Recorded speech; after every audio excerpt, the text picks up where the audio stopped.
Il y a eu des moments où, je sais pas, financièrement, c'était difficile.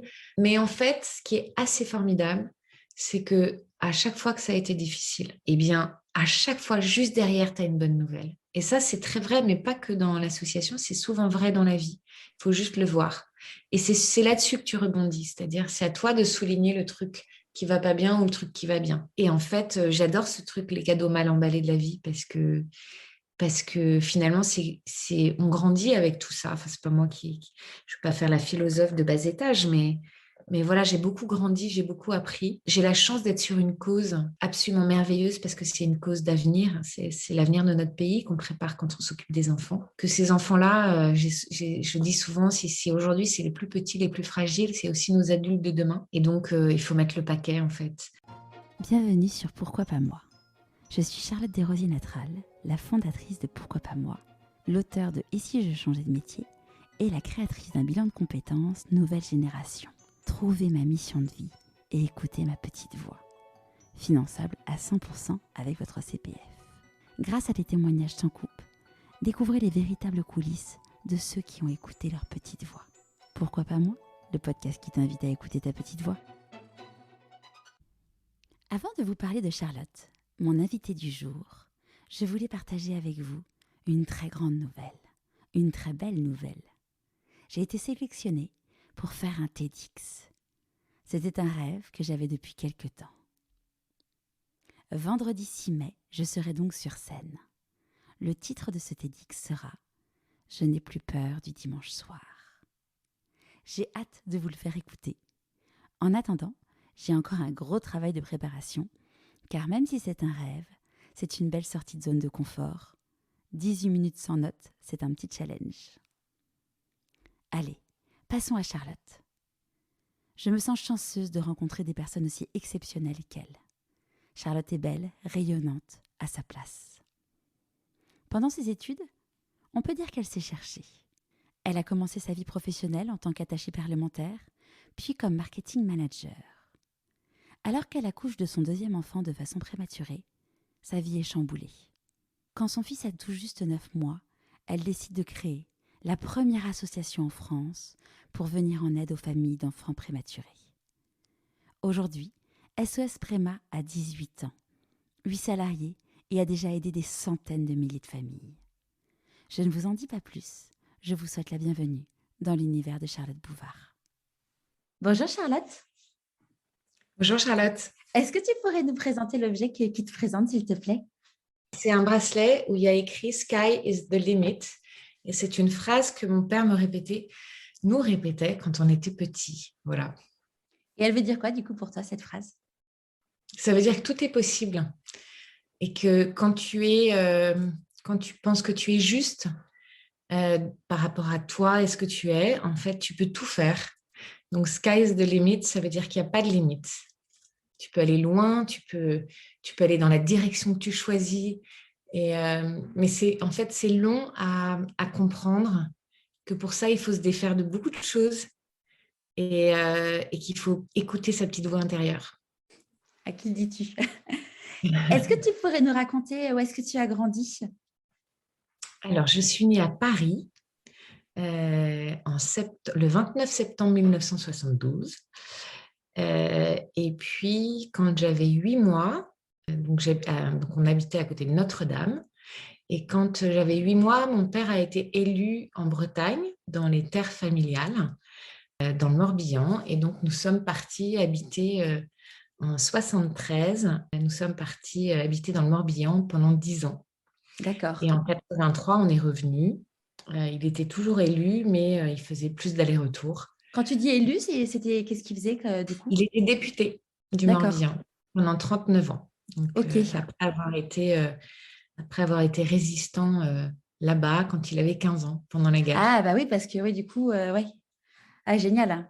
Et toi, bon, du coup, tu as le passage de Paris au Morbihan à 8 mois, je pense que tu n'as pas trop de souvenirs.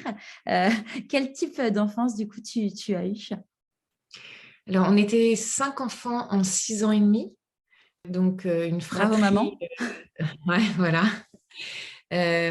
Donc, une fratrie très soudée, très Il y avait beaucoup de joie en fait à la maison. On avait un grand, grand, grand jardin.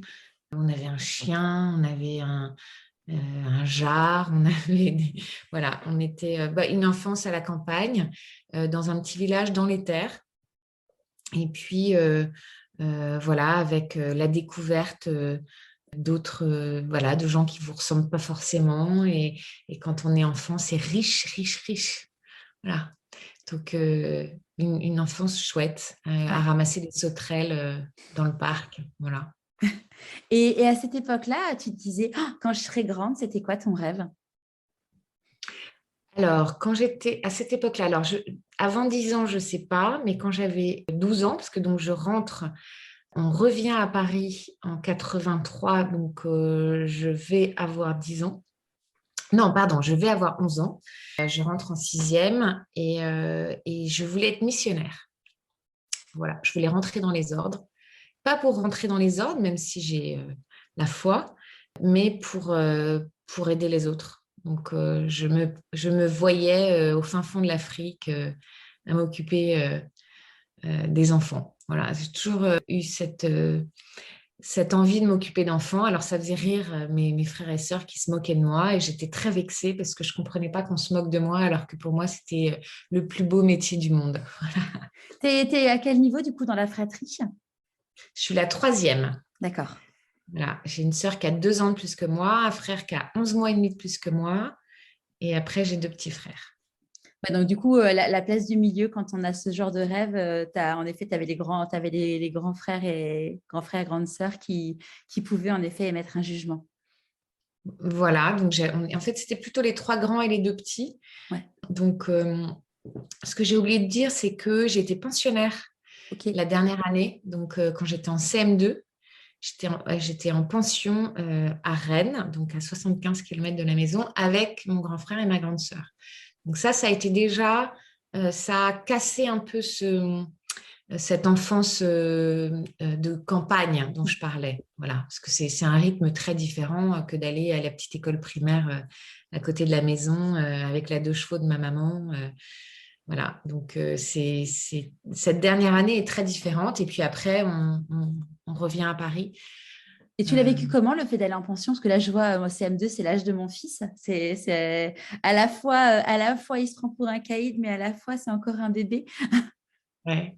Je l'ai pas. Alors, sur le coup, j'ai pas beaucoup. Si, j'ai des souvenirs, mais j'ai pas de souvenirs d'émotion, sauf que je me sentais très seule. D'abord parce que j'étais la seule pensionnaire au primaire, que tous les autres étaient au collège. Mais du coup, j'étais aussi la chouchoute du pion. Mm. Donc ça, c'était plutôt pas mal. Mais je me sentais seule, ouais. Je me souviens, en plus, à l'époque, j'ai l'impression d'être vieille quand je dis ça, c'est horrible. C'était un grand couloir avec ce qu'on appelait des box sur le côté avec un rideau. Et voilà, chacun avait son lit, son lavabo, son armoire et son bureau et sa fenêtre, quoi. Donc, ouais, je pense que j'ai manqué de câlin à ce moment-là. Ouais. Je pense, avec du recul. En même temps, comme dit mon fils, maman, on n'est pas du même siècle, même pas du même millénaire. Et là, quand tu te dis, ah bah oui, en effet, Oui, c'est ça, c'est ça. Exactement. C'est comme dans le quand je parle. millénaire dernier. Ouais. Quand je parle de BEPC ou de carte orange à mes fils, enfin, j'ai arrêté maintenant, mais qui me disent, mais maman, c'est pas possible, tu peux pas nous faire un truc comme ça. D'accord, ok. Ok, je te parle pas des francs du coup. Parce que moi, je me rappelle quand j'étais petite, mais mon grand-père, il parlait en ancien franc. J'étais là, mes grands-pères, c'est fini les anciens francs. Ouais. Et du coup, l'arrivée à Paris, ça s'est passé comment? Alors, j'arrive à Sainte-Ursule, donc dans un Dans le collège, 17e, ouais. voilà, dans le 17e, dans un collège de filles en uniforme, enfin, on était en bleu marine. Comment ça se passe? Bah, je suis très décalée parce que moi, mes copains, ils sont en Bretagne. J'ai des Star Trek alors que je préférais mes bottes en plastique, que j'avais échangé d'ailleurs, puisque j'avais donné mes Star Trek contre une paire de bottes en plastique. Donc, je suis un peu décalée, mais ça va, en fait. J'ai plutôt le souvenir d'années assez merveilleuses où j'ai rencontré des amis très proches que j'ai encore maintenant. Je ne me souviens pas du choc, en fait, pas du tout. Mais j'ai gardé mes amis de Bretagne, bien sûr. Ouais. Et au moment de faire du coup le choix pour les études, ça s'est passé comment pour toi? Après le bac? Oui, enfin, ou avant le bac, ouais. Alors, j'avais envie de faire plein de choses. C'était terrible. C'est hyper dur. Je trouve que c'est hyper dur de demander à des jeunes de 16-17 ans de se projeter après le bac. Je voulais faire plein de trucs. Je ne savais pas trop. J'adorais le dessin. Donc, j'ai commencé par faire 2 années d'art graphique, peinture, dessin, etc. Et puis, je me suis dit, bah non, en fait, j'adore ça, mais ce n'est pas le métier que j'ai envie de faire. Je savais toujours pas ce que je voulais faire. J'aimais trop de trucs. J'avais envie d'apprendre, faire plein de trucs. Puis à la fois, je pense que voilà, j'avais plein d'amis, j'avais envie de faire la fête. Enfin voilà. Donc j'ai décidé de faire du théâtre, une année de théâtre. Et puis parce que j'adorais aller au théâtre, j'adorais tout ça. Et puis je me suis dit bah non, en fait, j'ai pas envie d'en faire mon métier. J'adorais lire, j'ai décidé de faire un doc de lettres modernes à la Sorbonne. Et puis après, je me dis, bah oui, mais bon, une fois que j'ai lu voilà, enfin, tout ce que j'aime, en l'occurrence le 19e, je me suis dit, ben non, en fait, pas ça. Donc j'ai intégré une licence et une maîtrise de communication option politique. Voilà. Et du coup, Un peu par, ouais. quand tu as fait tout ça, comment ils ont réagi, tes parents? Comment ils, ils ont vécu le fait justement de faire ces sauts de puce entre les études? Ils m'ont toujours suivi, toujours soutenu. Alors, on reproche toujours des trucs à ses parents, hein. Maintenant, moi qui suis parent, je me dis, bon, bah, de toute façon, ils vont me reprocher des trucs. J'ai fait et je fais ce que j'estime de mieux avec mon cœur et ma raison. Mais bon, pas toujours facile. Donc, avec du recul, je me dis peut-être qu'ils auraient dû me pousser, peut-être pour finir les choses, parce que j'aime tellement de choses que voilà. Puis à la fois, je trouve ça génial de se dire, bah, on a des parents qui vous suivent, quoi que vous choisissiez, qui respectent.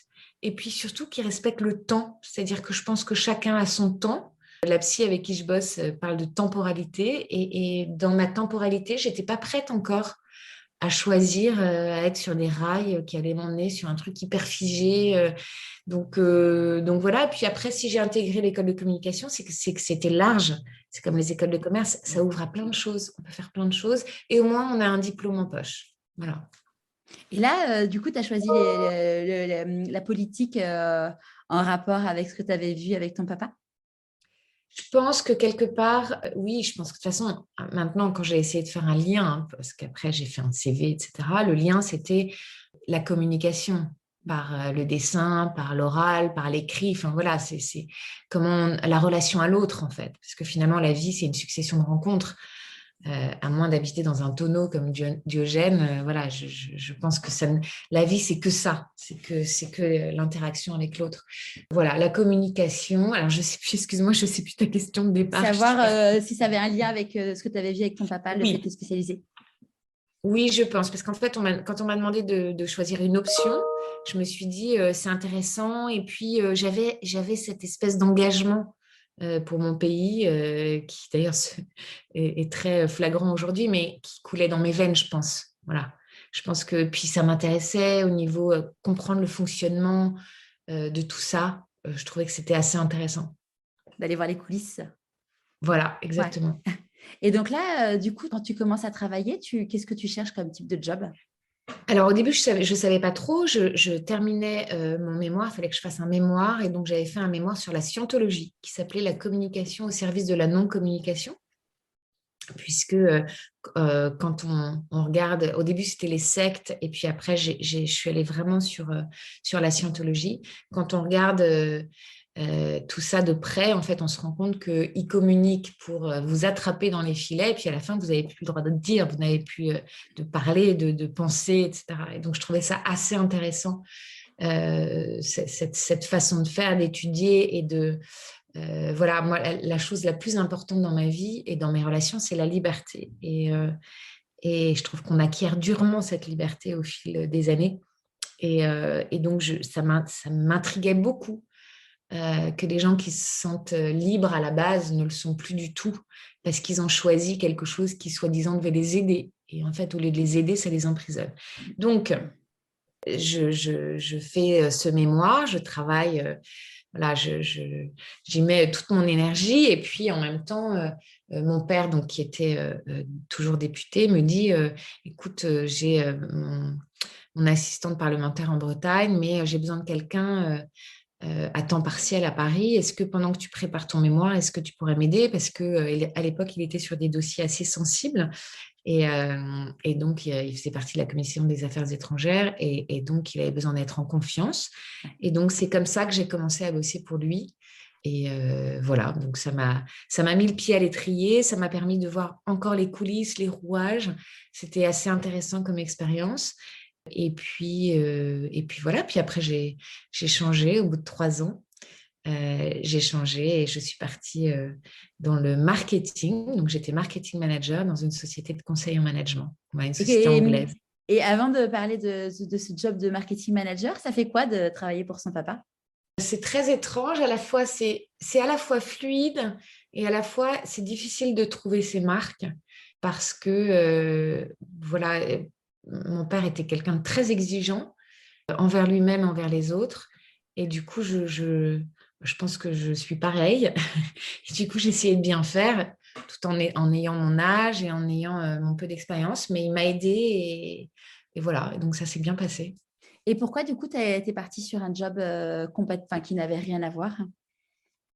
Parce que je me disais que c'était bien de bosser avec son père, mais qu'il y a des limites, quoi. C'est bien pour avoir le pied à l'étrier. Je pense que alors après, voilà, j'en parlais avec mon boucher il n'y a pas très longtemps qui me disait, ah ben moi, je prends mon fils et les amis de mon fils parce que je sais d'où ils viennent et que j'ai besoin de travailler en confiance, etc. Donc, je me suis dit, bon, ça me met un peu plus à l'aise sur ce pied à l'étrier qu'on m'a mis. Euh, c'était vachement intéressant. Franchement, c'était intéressant, mais à un moment donné, je me suis dit, bon, ça y est, tu as eu tout ça, tu t'es fait une idée de tous les rouages, tu as été un peu plus dans la précision et je trouve ça très intéressant. Maintenant, tu vas voler de tes propres ailes. Et lui m'a poussé aussi beaucoup voilà, maintenant en disant, bon, ça Bon. suffit, ouais, c'est bon. Donc, Et ça s'est passé comment, du coup, ce job de marketing manager? et ben en fait, j'ai répondu à une annonce, voilà, et puis ça s'est super bien passé. Sauf qu'en fait, c'était à l'époque où, donc c'était en 2001, en septembre 2001, et c'était la crise. C'est juste après septembre 2001 déjà. Ouais. Donc le monde est très bousculé. Et après il y a eu la crise des sociétés de conseil, donc en 2003-2004. Donc, finalement, je suis restée que 2 ans et demi dans ce job. Voilà. Et qu'est-ce qui 2 ans. s'est Attends, mais passé attends, je dis une bêtise. 2 ans, ouais. Voilà. et qu'est-ce qui a fait que tu as arrêté ce job, du coup? Mm. Alors, je faisais partie du comité de direction, donc j'ai pu préparer mon départ, puisqu'en fait, avec cette crise, il y a eu une charrette de licenciement, puis deux, puis trois, puis quatre. Et donc, le bureau de Paris, puisque moi, ma boss était à Londres, et le bureau de Paris a été réduit à peau de chagrin. Ouais. Et donc, j'ai préparé mon départ en passant des entretiens. J'étais très proche de la DRH qui m'avait recrutée et qui est partie aussi. Et donc, voilà, ça se passait très bien comme départ. Et puis, lorsque j'ai été licenciée, donc avec la troisième charrette de licenciement ou la quatrième, je ne sais plus, en fait, j'ai appris que j'étais enceinte. Donc, de ton deuxième enfant? Voilà. Ouais. Et donc, voilà, mais je suis partie très bien, en fait. J'ai pas du tout, je me suis dit, j'ai appris tellement dans cette boîte, on m'a fait confiance. C'est un job dans lequel je me suis vraiment éclatée. Je m'occupais de la com interne, la com externe, des relations presse, d'événementiel, tout ça. J'ai vraiment aimé travailler là-bas, j'ai vraiment aimé les gens avec qui j'ai travaillé. Et du coup, j'ai pas du tout. Alors, il y a plein de salariés qui sont mis ensemble pour attaquer le bureau de Londres, etc. Et j'ai pas du tout voulu rentrer là-dedans parce que je trouve que quand on vous donne votre chance, parce que moi, je ne venais pas du tout de l'univers du marketing, même si ça avait été dans mes études, je trouve que voilà, il faut être réglo. Donc, j'ai passé des entretiens enceinte en me disant, ben voilà, j'aurai mon deuxième enfant et puis après, je retravaillerai. Enfin, pour moi, la route était totalement tracée, c'était préparé et voilà, j'avais des bonnes pistes. Et patatras, j'accouche prématurément. Voilà. Mais Et pendant ce là, toi, juste avant qu'on parle de ton accouchement prématuré, enfin, de ton prématuré, parce que ça va être le déclencheur de toute la suite. À ce moment-là, tu commences potentiellement à avoir des pistes pour trouver un job parce que c'est quand même un vrai sujet de se dire. Enfin, je sais bon, après, le congé mat, c'est 4 mois, mais les gens ne sont pas forcément patients de se dire, allez, je vais attendre qu'elle accouche, quoi. Ouais, j'avais 2 bonnes pistes, mais j'y allais vraiment cool. Donc voilà, il n'y avait rien encore de réglé. J'avais une grossesse de rêve en fait, c'est-à-dire que je passais des entretiens, j'étais partie avec quelques mois de salaire puisque les charrettes de licenciement, voilà, ils avaient fait les choses réglo, donc en fait, j'avais pas le problème financier, ce qui est quand même bien agréable quand on se fait licencier.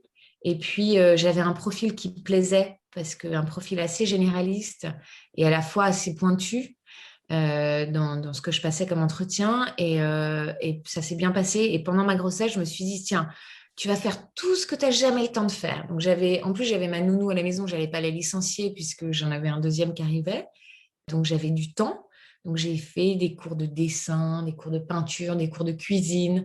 Voilà, à chaque fois on se dit, ah, si j'avais le temps, je ferais ça. Bon, là, je l'ai fait en fait. Tu en as bien profité. Ouais, j'en ai bien profité. Bon, j'ai pas eu beaucoup de temps pour en profiter, Ouais. mais, Parce que du mais coup, j'en ai bien profité. il est né à combien de temps de Maxence, il est né grossesse? à presque 7 mois. Voilà. Ok. Et mon fils aîné, Alexis, avait bientôt 3 ans. Voilà. Et donc, qu'est-ce qui s'est... Enfin, tu sais pourquoi, du coup, Enfin, tu as eu des signes avant-coureurs Alors, j'ai eu des signes, mais que j'ai pas voulu voir. Enfin, que j'ai pas voulu voir, sans du tout me flageller, hein. C'est-à-dire que je me disais, bon, j'ai des contractions, mais c'est normal, c'est mon deuxième, je suis à bientôt 7 mois, etc. Ça faisait une petite semaine que j'avais des contractions et en fait, j'avais ce qu'on appelle un hématome rétroplacentaire, c'est-à-dire le placenta qui se décolle et tout l'organisme qui se bat pour créer un hématome pour recoller le placenta. Alors, en début de grossesse, c'est pas grave du tout. En fin de grossesse, c'est très grave puisque là où il se décolle, enfin, ça, je le savais pas à l'époque, mais enfin, en fonction de là où il se décolle, l'enfant peut y passer, en fait, peut Ok. mourir.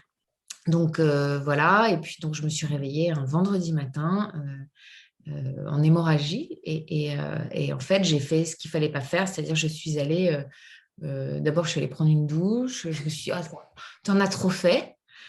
C'était vraiment le discours qui résonne dans sa tête en disant arrêtez de vous regarder le nombril, vous n'êtes pas malade. Ok, sauf que maintenant, je mets un gros bémol à ça, c'est on porte la vie. Donc, ok, on n'est pas malade, mais voilà, il faut faire très attention à soi quand même et il faut que les gens prennent soin de la femme enceinte. Ça, c'est vraiment très important. Donc, j'ai eu le mauvais réflexe puisque je suis allée là où je devais accoucher, dans une maternité de niveau 1 dans le 17e arrondissement. Ok. Et puis du coup, voilà, je suis arrivée, on m'a césarisée en urgence et Maxence est parti à l'autre bout de Paris, dans le 14e, à Saint-Vincent-de-Paul, en réanimation. Une réa qui n'existe plus d'ailleurs maintenant, pendant 3 jours. Et je l'ai rencontré le 4e jour lorsque il est allé pendant un mois dans un deuxième hôpital. Voilà. Et si j'avais su, si j'avais su tout ce que je sais aujourd'hui, eh bien, j'aurais identifié en amont un hôpital de niveau 3 en me disant, bah, s'il m'arrive quoi que ce soit, voilà où j'irai, c'est-à-dire là où il y a une réanimation, je serais allée là-bas, ou j'aurais même appelé les pompiers plutôt, et non pas pris mon temps, réveiller le petit, lui donner le biberon, enfin voilà. Mais bon, euh, après, il y a une autre façon de regarder, c'est que si j'avais fait tout ça, peut-être que j'aurais pas monté l'assaut, donc voilà. Oui.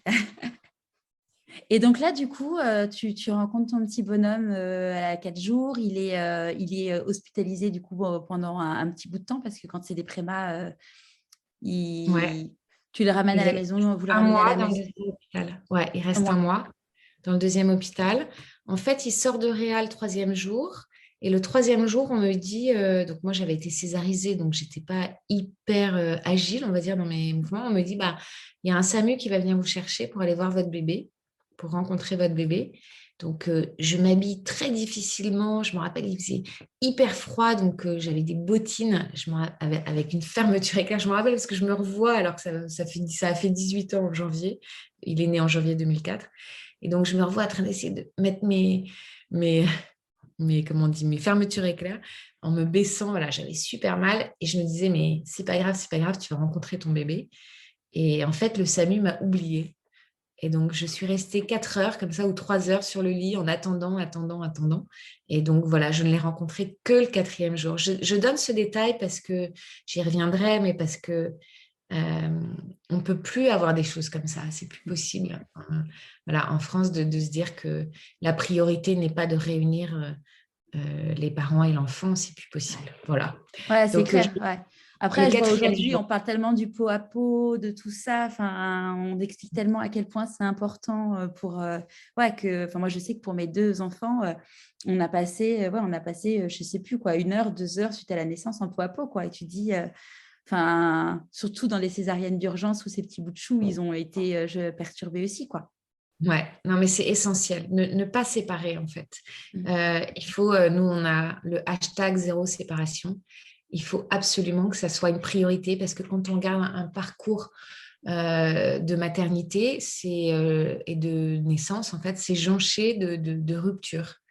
Et quand on va dans les pays du Nord, déjà, il y a la golden hour, qui est vraiment l'heure où on ne doit pas séparer la mère et l'enfant. Même préma, il est soigné, il est sous respiration artificielle, mais sur le ventre de la maman, en fait. Ok.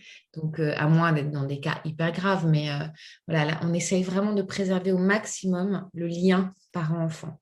Ouais. Donc, pour revenir à mon histoire, donc je le rencontre quand il a 4 jours. Mm. Là, du Euh, coup, vous êtes plus inquiet par rapport au fait qu'ils vivent ou il y a encore des inquiétudes? Bah, de toute façon, en fait, on est dans ce parcours-là, on est toujours inquiet. Ah, Même 18 ans après, on se demande si ce qui se passe, genre la crise d'ado, alors, heureusement, elle s'est terminée, mais est-ce que c'est à cause de ça? Est-ce que c'est parce que je ne l'ai pas vu quand il était petit? Enfin, voilà, on reste complètement. Je pense qu'on est parents de préma pour toujours. Eux ne sont pas préma toujours, mais nous, on est parents de préma toujours. Euh, oui, bien sûr qu'on est inquiet. On est inquiet et puis autour de lui, voilà, à l'époque, il y avait 3 grandes chambres pour 17 lits, donc 17 berceaux, 17 couveuses en fait. Et heureusement, il y a eu des travaux et maintenant ce sont des chambres individuelles où les parents peuvent rester. Donc à l'époque, il y avait des horaires de visite parce que les parents étaient encore considérés comme des visiteurs. Et ça, c'est tout le travail de l'association depuis bientôt 18 ans, puisque j'ai créé l'association 9 mois, jour pour jour, à un jour près, après la naissance de mon fils, donc en octobre 2004. Euh, et donc, dans cette chambre où il était, il y avait 7 ou 8 bébés dans la chambre numéro 3. Et il y en a 2 qui sont décédés pratiquement sous mes yeux. quelle horreur. Donc en fait, ouais, c'est vraiment la roulette russe, quoi. C'est Ouais. terrible. Donc, oui, bien sûr qu'on est inquiet. On le laisse tous les soirs. On se demande si le lendemain, il va être là, s'il a pris 10 grammes, 20 grammes. Enfin, c'est un quotidien qui succède à un autre quotidien, en fait. Chaque jour est un jour de gagner et c'est vrai que c'est absolument terrible et traumatisant pour des parents. Ouais, la notion du temps, on en parlait hors micro tout à l'heure de la notion du temps. Et là, et c'est drôle parce que j'en profite pour l'embrasser et la remercier parce que c'est Dominique Bail, la présidente de l'association Petit Prince, qui nous a Merci, mis en Dominique. relation. Ouais. Et c'est drôle parce que je voulais t'en parler tout à l'heure quand on discutait du temps hors micro parce que Dominique, elle a lu un long passage sur le temps alors, je n'ai plus le truc exactement en tête, mais c'était génial d'expliquer qu'en effet, le temps, mais il pouvait, en fonction des moments dans ta vie, avoir une notion, mais qui est tellement différente. Et là, en effet, clairement, j'imagine, enfin, moi, j'ai vécu mon neveu en réanimation pendant, je crois que ça avait duré 1 ou 2 journées, mais ça a été la journée la plus longue de notre vie, quoi. Enfin, C'est exactement ça. ouais. C'est exactement ça. Pour les parents de préma, en fait, c'est impossible de se projeter. Et c'est terrifiant, en fait, de ne pas pouvoir se projeter. Donc ça, c'est vraiment un traumatisme. Ouais. Et donc là, tu ramènes ton petit bonhomme à la maison. Comment, du coup, arrive cette idée de se dire que tu vas créer cette association merveilleuse? Alors, oui, donc il arrive à la maison, parce qu'on parle souvent d'un retour, mais ce n'est pas un retour, c'est une arrivée à la maison, puisque c'est des nouveaux sons, des nouvelles odeurs, des nouvelles lumières, et avec un bébé qui est immature, donc souvent qui pleure, qui a mal au ventre, etc. D'abord, il est tout petit, puisqu'on peut les faire sortir à 2 kilos. Donc, il est petit, il est immature, il s'adapte à un nouveau milieu. Et là, c'est le moment terrible, puisque, et c'est souvent là que les parents nous appellent, les mamans nous appellent, parce que, en fait, c'est au moment où il va mieux qu'on nous dit, il va bien, en fait. On nous dit, vous pouvez repartir voilà, chez vous avec votre bébé. Et en fait, c'est là où, en plus de l'immaturité digestive, en plus de ce nouvel environnement que je viens de décrire, en fait, c'est là où la maman, souvent, elle s'autorise à lâcher, en fait. C'est-à-dire que le psychisme est très bien fait. On se met dans une bulle, il faut faire face à l'accident de vie dans le tunnel. Boum, alors on y va. Chaque jour est un jour de gagné. On regarde vers la sortie. Il faut qu'il régule sa température. Il faut il faut qu'il s'alimente tout seul, qu'il déglutisse bien, etc., qu'il fasse plus de bradycardie, que tout aille bien. Et en fait, on arrive à la maison et tout le monde dit, bah voilà, c'est bon. Ouais, c'est bon, il est à la maison, la vie reprend son cours normalement, Voilà, quoi. exactement. Et là, c'est le T'es contente? deuxième. Ouais, t'es contente, hein, c'est ce que tu voulais, donc tout va bien. Et là, c'est le deuxième effet qui se coule. Là, c'est vraiment le retour de bâton, c'est-à-dire que le psychisme s'autorise parce que justement, tout le reste, on va dire, est au calme. Enfin, tout le reste. Je vous dis, c'est des enfants qui pleurent beaucoup, mais au début. Et là, c'est boum, le retour de bâton. Et c'est terrible. C'est vraiment. Et on a parfois des mamans qui disent, mais je ne comprends pas, tout le monde nous dit que ça devrait aller, tout le monde est content, machin. Et en fait, moi, ça va de plus en plus mal. Mais oui, mais c'est juste normal. Donc, tu as le choix, soit tu mets ça sous le tapis. C'est pas propre à la prématurité, ça doit résonner sur plein d'accidents de vie ou plein de choses un peu traumatisantes. C'est ça le chemin de vie, c'est voilà. Et donc, soit tu le mets sous le tapis, soit voilà, tu comprends C'est la que ce que tu... dépression dans le sens littéral du terme, c'est que tu dépressurises en fait. Exactement, exactement, c'est exactement ça. Et c'est extrêmement difficile, vraiment. Et puis c'est souvent l'entourage, voilà, est très souvent maladroit. Ça a été très tabou pendant des semaines, des mois. Personne, il n'y a pas de fleurs, il n'y a pas de faire-part, il n'y a pas de félicitations. Tout le monde, mais ils savent pas en fait, c'est la maladresse. Et donc, et là, en fait, c'est l'invasion. Ah, on vient, mais non, en fait, il est fragile, il ne faut pas apporter des microbes. Alors, on ne sait plus, on va le mettre sous cloche, mais non, il ne faut pas le mettre sous cloche. C'est un bébé comme les autres, mais non, c'est pas un bébé comme les autres. On va à la pharmacie, on nous dit, ah, mais il est tout petit, il vient de naître. Ben non, en fait, il a 3 mois. Et on se sent obligé de se justifier. Puis un jour, on dit, mais en fait, ok, d'accord, il est tout petit, il vient de naître. Un jour, on ne justifie plus. Mais ouais, c'est... Et puis à la fois, on a besoin de se faire reconnaître comme maman de préma, c'est-à-dire une maman qui est en difficulté, qui a souffert, qui est passée par ça, parce que ça fait du bien quand quelqu'un dit, ouais, je comprends ce que tu vis. Et c'est un peu l'objet de l'association. C'est, voilà, on a vécu ça, on sait exactement ce que tu vis en ce moment et c'est normal, on est là pour toi. Donc, c'est un des objets de l'association. Donc, comment est née l'association? Eh bien, c'est l'enfer jusqu'à l'été. Et quand je dis l'enfer, c'est l'enfer total. C'est-à-dire, il hurle, Maxence hurle nuit et jour. Il a une régurgitation, donc un RGO, reflux gastro-œsophagien, en message codé. Et, euh, et donc, en fait, ce RGO est interne, donc ça lui brûle l'œsophage. Comme il ne régurgite pas à l'extérieur, en fait, on ne voit pas. Et donc, il fait une œsophagite, c'est-à-dire l'œsophage qui est complètement brûlé par cette acidité de régurgitation. Et donc, je vais voir un médecin, je me rappelle, grand pédiatre, côté de là où j'habitais, je ne sais plus combien la consultation. Et Ah voilà. bah dans le 17e, ils sont sympas les pédiatres. Alors, moi, je n'étais pas dans le Ah, 17e à l'époque. Non, j'avais accouché dans le 17e, mais je n'étais pas dans le 17e. Et à l'époque, j'habitais Neuilly. ok. Ouais, Et c'est donc, j'avais pareil. un pédiatre là-bas, ouais, c'est pareil. Bon, j'aime pas trop mettre les trucs dans les cases, hein, mais bon, voilà. Donc, en tout cas, soi-disant un super pédiatre qui me dit, mais madame, votre bébé n'était pas prématuré. Ah bon? Bah oui, il faisait plus d'1,5 kg. Et en fait, ça, c'est la définition de la prématurité d'il y a 70 ans, donc il y a 50 ans à l'époque. C'était les bébés de moins de 1,5 kg sont prématurés. Puis en fait, on a compris il y a 70 ans maintenant que c'était une question de terme et de maturité d'organes et non pas une question de poids. Ouais. Le poids, ça veut rien dire, rien du tout. Donc, voilà, en fait, ils n'y connaissaient rien et parce que les médecins de ville ne sont pas formés à la prématurité. Et ça, c'est un problème que rencontrent les parents. Il y en a très, très peu. Alors maintenant, il y a des réseaux de périnates qui en forment quelques-uns, mais la plupart ne sont pas formés. Or, pour suivre un préma, il faut savoir ce qui s'est passé, il faut savoir quand est-ce qu'on diversifie, quand est-ce qu'on vaccine, etc. etc. Bon, ça ne s'improvise pas. Donc, voilà, je me suis sentie encore plus seule au monde. Donc, Maxence hurlait. Comme il avait ce reflux, il n'était bien que debout. Donc, moi, j'étais bien que assise. Donc, je dormais assise avec mon bébé dans les bras. Et j'ai vu le moment où j'allais vulgairement péter un câble. Et je me suis dit, mais en fait, si moi, je suis dans cet état-là, qu'est-ce que c'est pour d'autres qui sont isolés, soit socialement, soit géographiquement. Et Qui doivent reprendre le boulot et ouais. En plus, le cadre légal n'était absolument pas adapté à l'époque. Et donc, bon, l'été arrive, ça va mieux avec le soleil, avec voilà, le repos, etc. Et puis, à la rentrée, on est donc au mois de septembre.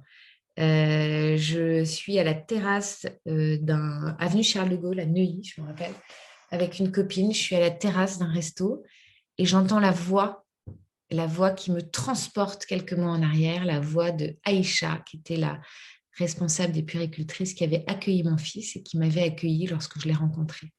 Parce que cette rencontre, je ne l'ai pas décrite, mais ça a été un truc de dingue. Et j'entends sa voix, je me retourne, comme en fait ce qu'on appelle le PTSD, Post-Traumatic Syndrome.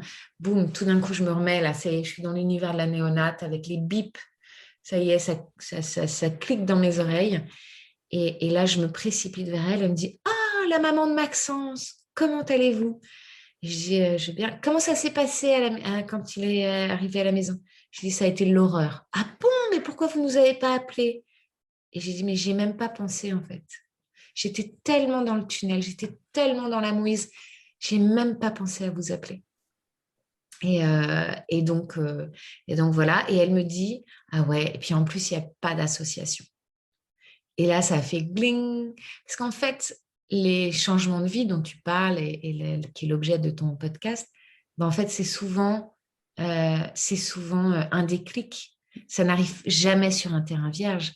Il y a déjà eu plein de petites choses, mais tout d'un coup, il y a le déclic qui fait c'est que ça. ça y est. Ouais. Moi, ça a été de voir une flamme, une flamme dans un feu de cheminée. C'est ça. C'est après, en fait, ce qui est fou, c'est que tu remets les éléments et tu te rends compte, en fait, même aujourd'hui, tu vois pas plus tard que il y a 2 jours, je dis à mon mari, mais ce qui est un truc de ouf, c'est qu'en fait, ça, je l'ai écrit il y a 2 ans, mais je l'ai mûri aujourd'hui, mais je l'ai écrit il y a 2 ans. Et c'est incroyable de se dire qu'il y a des trucs que tu as en toi, mais tu n'en as pas la conscience, en fait. C'est fou. C'est exactement ça. Ouais, c'est exactement ça. Mais tout d'un coup, c'est le déclic. Alors, toi, c'est la flamme, moi, c'est la voix. Enfin, cette phrase, en tout cas. C'est souvent apporté par des gens qui n'en ont pas conscience non plus. C'est-à-dire la Bien petite sûr. phrase. Ouais. Et tout d'un coup, vous, ça, dans notre tête, ça résonne tout d'un coup et c'est le déclencheur. Et donc, c'est le déclencheur. Et je me dis, OK, je vais monter cette association. Plus jamais des parents vivront ce que j'ai vécu seul. Ils ne seront plus seuls et ils auront quelque chose vers lequel se retourner. Et en plus de ça, tout de suite, j'ai eu cette intuition, et vraiment, que ça allait être quelque chose de grand et que ça allait pas s'arrêter juste à l'aide aux familles, que ça allait être grand et qu'il fallait, voilà, tout de suite, ça se dessine en moi comme un PowerPoint dont j'étais la spécialiste en conseil en management. J'ai tout de suite, j'ai les 3 axes, clac, clac, ça se dessine et je dézoome l'histoire. OK, quels sont tous les acteurs de la prématurité? Il faut travailler avec chacun. Quel est le truc transversal? Quel est le truc... Enfin voilà, je construis mon truc, mais en 3 secondes dans ma tête. Et après, je trouve un nom, je monte l'association, j'appelle la Maison des associations de Neuilly, où j'habitais donc à Ah, l'époque. j'ai pris des cours de couture là-bas quand j'étais petite. Ouais. Ouais. Voilà. C'est mes Donc, mercredis après-midi là-bas. voilà, bah, c'était rue du Château pour Neuilly Ouais. à l'époque, et ça n'existe plus d'ailleurs. C'est rue Perronnet, je crois, à l'époque quand j'étais Ah petite. ouais? Ouais. Ok. Et donc, voilà, me voilà Pont de Neuilly je rencontre une adjointe au maire géniale qui s'appelle Christine Géraud-Sauveur. Elle me dit, bah, je vous passe un bureau 2 heures par semaine. Je dis, bah, c'est pas suffisant, 2 heures par semaine. Oui, mais bon, au début, voilà, vous n'avez rien fait encore. Donc, je vais déposer des statuts.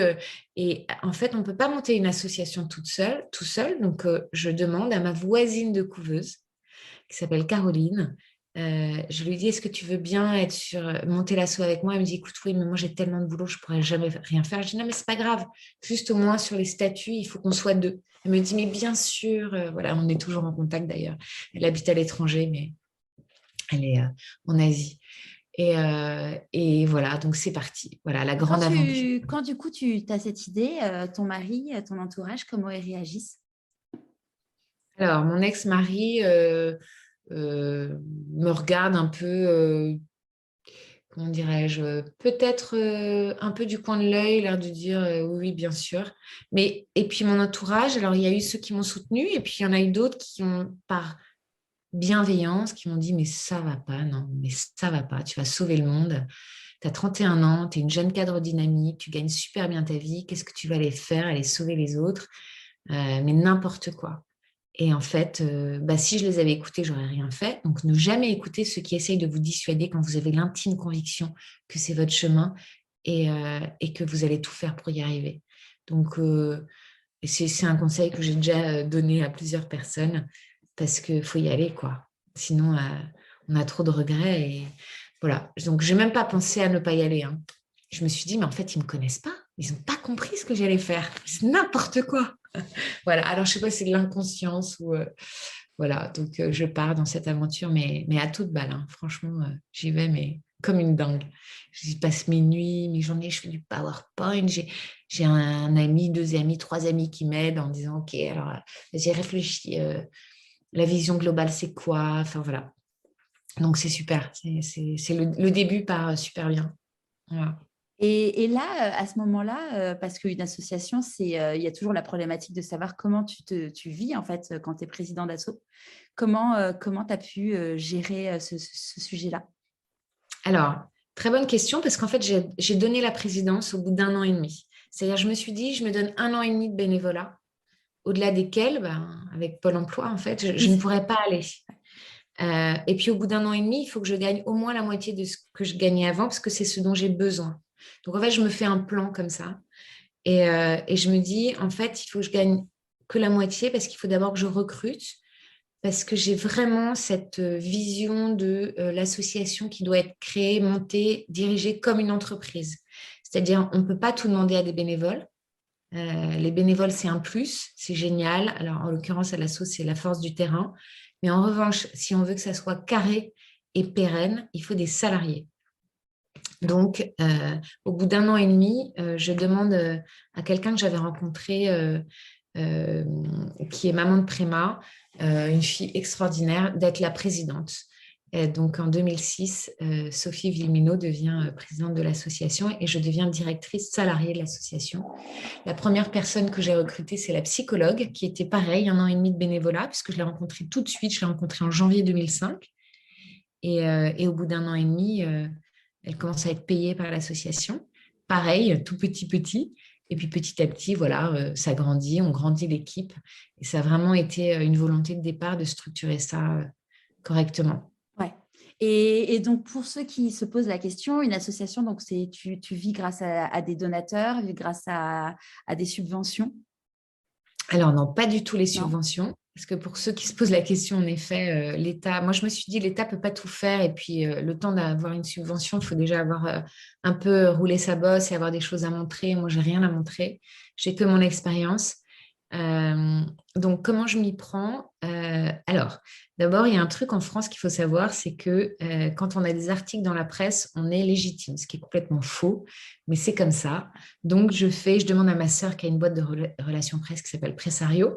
Je lui demande, je dis, elle s'appelle Hortense, et je lui dis, Hortense, est-ce que tu peux m'aider? Mais bien sûr, on va faire un communiqué de presse, je vais le diffuser. Et tout de suite, comme c'est très nouveau, parce que je dénonce les chiffres qui sont énormes déjà à l'époque, Je me souviens plus des chiffres de l'époque, mais ça doit être 50 000 prémas. Aujourd'hui, il y a 60 000 prémas par an en France, c'est beaucoup. Avec les grossesses multiples, ça fait 50 000 foyers, ça fait 100 000 pères et mères qui vivent cet accident de vie chaque année. Et donc, Hortense m'aide et les retombées presse font que je commence à me faire un book. Et avec ce book, je vais en parallèle, je vais voir des boîtes qui ont un intérêt à parler auprès de cette population. Parce que très vite, je me dis, les donateurs, ils ne vont pas arriver tout de suite. Il faut que je finance l'association. Alors, au début, c'était sur mes fonds propres. On a souvent avec Myriam Danet, qui est la psychologue de l'association et qui est psychologue par ailleurs, qui a son cabinet. Souvent, on se remémore en février 2005, on est parti à Liège. Il y avait le premier rassemblement sur la prématurité. Et donc, j'avais ma petite voiture. J'avais pris une petite chambre d'hôtel pas trop chère, on ne se connaissait pas du tout. Et en fait, la salle de bain, c'était une porte de saloon, une porte coulissante avec un espace comme ça en dessous, quoi. Donc, c'était Vive hyper... l'intimité. Ouais, voilà. Et voilà, donc on se remémore les choses au début. Et puis en 2008, on s'est retrouvés à être invités toutes les deux pour faire une conférence lors d'un symposium devant des médecins. On a été invités par un labo et là, on était à Biarritz dans un hôtel face à la mer avec spa. On était en peignoir sur notre chaise longue et on se regarde et on se tape dans la main. On se dit, Liège paraît très, très loin. Maintenant, on va parler devant des médecins et dans des conditions de rêve.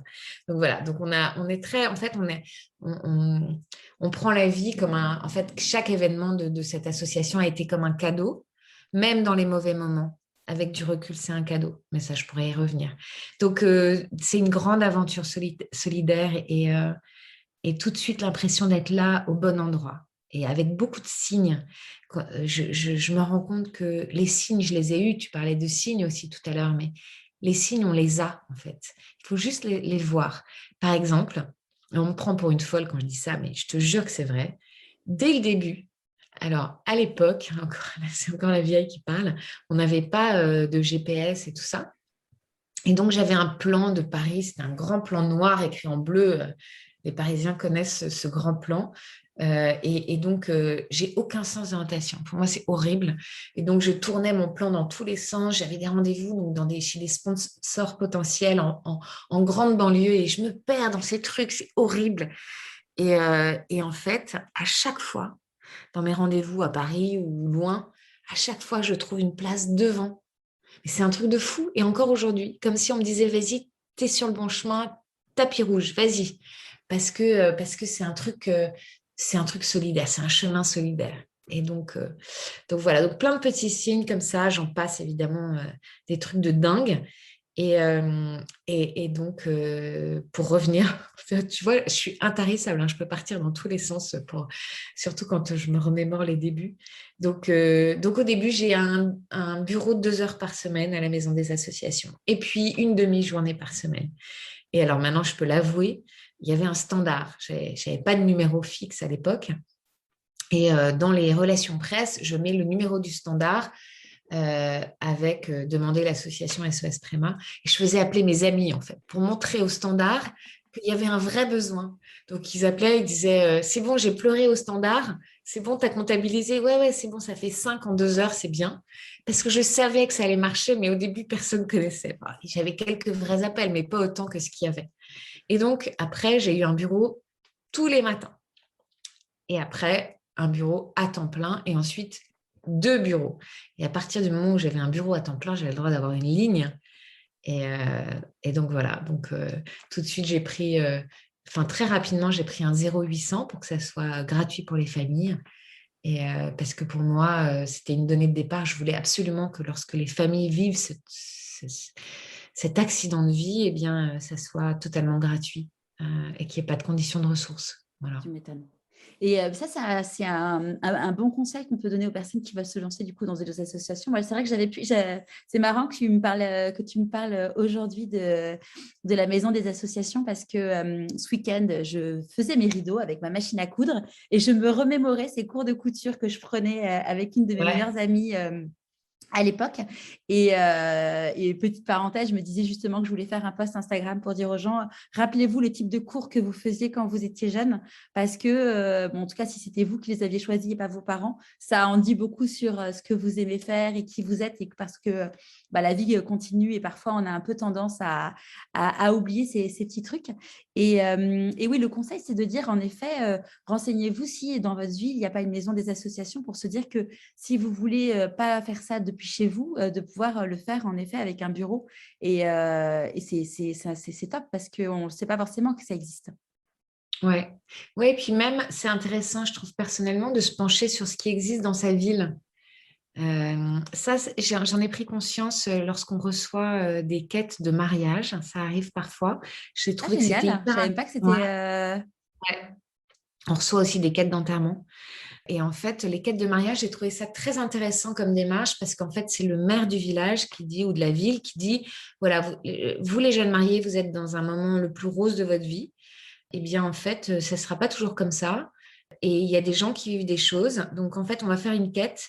Et vous allez vous intéresser à ce qui se passe dans la ville et vous allez décider à quelle association on remet Ah, cette c'est quête. Et je top. trouve que c'est hyper intéressant Ouais. comme démarche. Et du coup, c'est là une quête au moment du mariage civil. Ouais. Ok, Mm. super. Ouais, Voilà. c'est une super idée. Bon, s'il y a des maires ou des élus qui nous entendent, ça peut être une super idée. Ou même si vous allez vous marier ou quoi, de demander si c'est possible de le faire, quoi. Ouais, Ouais. c'est pas compliqué, mais ça peut changer la vie de personne, quoi. Ouais, et puis je trouve que ça arrive dans un moment de vie, effectivement, où tout est beau, tout est rose, a priori. Ouais. Et donc, je trouve que c'est intéressant, humainement, très Ah, intéressant. Puis de réfléchir à deux, à ce moment-là de sa vie, à qui on a envie de donner, je trouve ça bien. ouais. Tout à l'heure, tu disais que du coup, il y avait eu des moments, des épreuves dans la création de l'association. Moi, j'appelle ça, inspiré de Christine Michaud, les cadeaux mal emballés de la vie. C'est vachement bien. Ouais, c'est C'est hyper vachement joli. bien. Mm. Ouais. Et du coup, ça a été quoi ces fameux cadeaux mal emballés, en dehors évidemment de la prématurité de ton fils? Alors, bon, forcément, j'ai pas forcément envie de parler de tout parce que Non, je non, non, trouve que voilà, raconte c'est pas. ce que tu as envie de raconter, évidemment. Ouais, non. Alors, forcément, tu vois, l'association, elle va avoir 18 ans en octobre. Il y a eu des phases. Tu mènes pas 18 ans. Tu vois, moi, par exemple, quand je me suis lancée dans cette aventure entrepreneuriale, puisque je te dis, c'est comme une entreprise, ben, même si j'avais déjà managé dans mon ancien boulot, ben, finalement, c'est pas tout à fait la même chose. Manager dans une association, tu vois, je pense que j'ai eu un peu de mal à prendre ma place de chef, tu vois, de boss. Donc voilà, je sais pas, ouais, il y a eu des moments où, bah, je sais pas, financièrement, c'était difficile. Mais en fait, ce qui est assez formidable, c'est que à chaque fois que ça a été difficile, à chaque fois, je sais pas, que tu as une mauvaise nouvelle ou, je sais pas, tu perds un partenaire, par exemple, eh bien, à chaque fois, juste derrière, tu as une bonne nouvelle. Et ça, c'est très vrai, mais pas que dans l'association, c'est souvent vrai dans la vie. Il faut juste le voir. Et c'est là-dessus que tu rebondis, c'est-à-dire c'est à toi de souligner le truc qui va pas bien ou le truc qui va bien. Et, euh, et en fait, j'adore ce truc, les cadeaux mal emballés de la vie, parce que finalement, on grandit avec tout ça. Enfin, c'est pas moi je ne vais pas faire la philosophe de bas étage, mais voilà, j'ai beaucoup grandi, j'ai beaucoup appris. J'ai la chance d'être sur une cause absolument merveilleuse parce que c'est une cause d'avenir. C'est l'avenir de notre pays qu'on prépare quand on s'occupe des enfants. Que ces enfants-là, je dis souvent, si aujourd'hui c'est les plus petits, les plus fragiles, c'est aussi nos adultes de demain. Et donc, il faut mettre le paquet en fait. Donc, tu vois, l'association, ce qui différencie cette association, je pense, c'est qu'elle elle fait bouger les lignes. Tu vois, donc les trois axes de travail qui ont toujours été les mêmes, c'est l'aide et le soutien en famille, avec 70 antennes sur le terrain. Le dialogue avec les équipes médicales, on fait de la formation, on travaille avec eux sur des trucs de recherche, des groupes de réflexion éthique et autres. Et la sensibilisation des pouvoirs publics. C'est-à-dire qu'en fait, quand tu dézoomes l'histoire, ça c'est une démarche assez intéressante, c'est que tu te rends compte que pour faire vraiment bouger les lignes, il faut que tu travailles avec tous les acteurs. Ça a été vraiment une démarche de départ.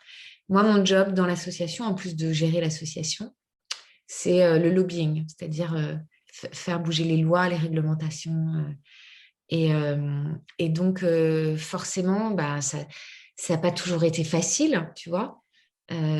Encore une fois, c'est parce que c'est le matin. Je ne sais plus, je sais plus d'où je suis partie. Pourquoi je t'ai donné les 3 axes. Sur le fait J'ai qu'on tellement de choses rebondit à te toujours. raconter. Quoi? On rebondit toujours et Ouais, on apprend de chaque chose. ouais, voilà. En fait, finalement, c'est ce que je dis, voilà, ce que je voulais dire, c'est ce que je dis au pouvoir public. C'est-à-dire que c'est notre demain qu'on prépare. Et c'est une cause qui est absolument merveilleuse. Et donc, faut pas s'arrêter. Forcément, il y a des écueils. Forcément, il y a des difficultés. Sinon, ce serait presque pas drôle. Tu vois, et quand j'ai des difficultés, moi, je regarde souvent un électroencéphalogramme, tu vois. C'est-à-dire que les hauts n'existent que parce que les bas existent, donc tout est relatif. Et quand ça se termine, on sait pourquoi ça se termine. Donc, en fait, tu n'as pas envie que ça se termine. C'est pas grave. Les bas, il y en aura d'autres, mais ils seront suivis de hauts. Voilà. Et si tu penses que les hauts sont suivis de bas, ben, en fait, il faut voir les choses dans l'autre sens. Les bas sont suivis de hauts, tu Et vois. puis, on apprécie le bonheur d'être dans le haut parce qu'il y a eu les bas aussi. Exactement, tout est relatif. C'est un Absolument. film c'était un coach en gestion du stress et tout qui nous avait fait regarder ce film qui s'appelle Vice Versa, qui est un Pixar, je crois, qui est un dessin animé. Et ce Ah film, oui. en fait, il est génial parce que du coup, tu as des petits personnages qui sont les émotions. Et en fait, il se passe un truc dans la tête du petit garçon et il y a des souvenirs qui disparaissent. Et en fait, tu te rends compte que, bah, par exemple, je crois que c'est la petite fille, elle tombe de la balançoire et après, elle fait un gros câlin avec ses parents. Mais ce gros câlin, il a un effet réconfortant parce qu'elle vient de tomber de la balançoire et qu'elle a eu mal, en fait. Et que si tu enlèves l'épisode de la balançoire et que tu as le câlin, mais en fait, ce souvenir, il n'a pas du tout de la même saveur et tu te rends compte vraiment que dans la vie, il y a des choses, enfin, c'est vu avec le prisme d'adulte, les enfants, ils ne vont pas du tout voir la même chose. C'est d'ailleurs ça qui est génial avec les dessins animés, c'est que quand tu es adulte, que tu regardes un dessin animé, tu ne vas pas du tout voir les mêmes trucs. C'est vraiment ça de se dire, bah voilà, en effet, aujourd'hui, moi, je sais que je suis heureuse à Marseille. J'avais vécu à Marseille juste avant, mais comme j'avais quitté Marseille, bah, je me rends compte vraiment de ce que j'aime dans le fait d'être là. Tu le savoures les choses d'une façon différente quand tu as eu ces coups de, en effet, ces petites baisses de... C'est exactement ça. Et j'adore ce film. J'adore ce film. Vraiment. Voilà, donc les hauts et les bas. Donc en 18 ans, alors tu vois, je ne peux pas tous te les décrire, mais ouais, qu'est-ce qu'on apprend? Ce que je retiens aussi, quand même, qui est très compliqué, et c'est pas une mise en garde, mais c'est que quand tu prends la lumière pour une cause, parce que pour une cause, il faut prendre la lumière, tu vois, tu es obligé de t'exposer, etc. Qu'est-ce que tu prends comme coup dans la vie? C'est incroyable. Voilà, ça renvoie les gens probablement à, à eux, justement, peut-être, je sais pas, leur frustration, le fait de ne pas avoir osé passer le pas ou de ne pas avoir. Voilà. Et ça, c'est un truc. Aujourd'hui, ça y est, je suis parée pour ça, mais au début, tu n'es pas forcément parée. Euh, et donc, moi, mon conseil, ce serait tout de suite de se faire aider euh, pour gérer ça. Parce que quand on. C'est aussi un peu franco-français, mais quand on réussit, quand on, voilà, on est sous les feux de la rampe, etc. Mais moi, tu vois, je dis souvent, je m'en fous complètement d'être sous la lumière. Et je suis sincère quand je dis ça. Je le fais vraiment pour la cause, mais je suis beaucoup mieux en Bretagne. Maintenant, je suis dans le golfe du Morbihan. Je suis beaucoup mieux en Bretagne. Voilà, sans avoir fait de brushing et avec mes bottes en plastique, je suis la plus heureuse du monde, quoi, tu vois. Mais voilà, la cause que je défends, le milieu dans lequel j'évolue pour défendre cette cause et pour faire changer tout ça, fait que, ben voilà, je prends la lumière. Et aujourd'hui, je l'assume complètement. Et avant, j'arrivais pas à dealer avec ça, tu vois. Et donc aujourd'hui, je suis bien dans tout ça. Et tant pis pour ceux à qui ça plaît pas, je m'en fous Et complètement beaucoup de aujourd'hui. détracteurs.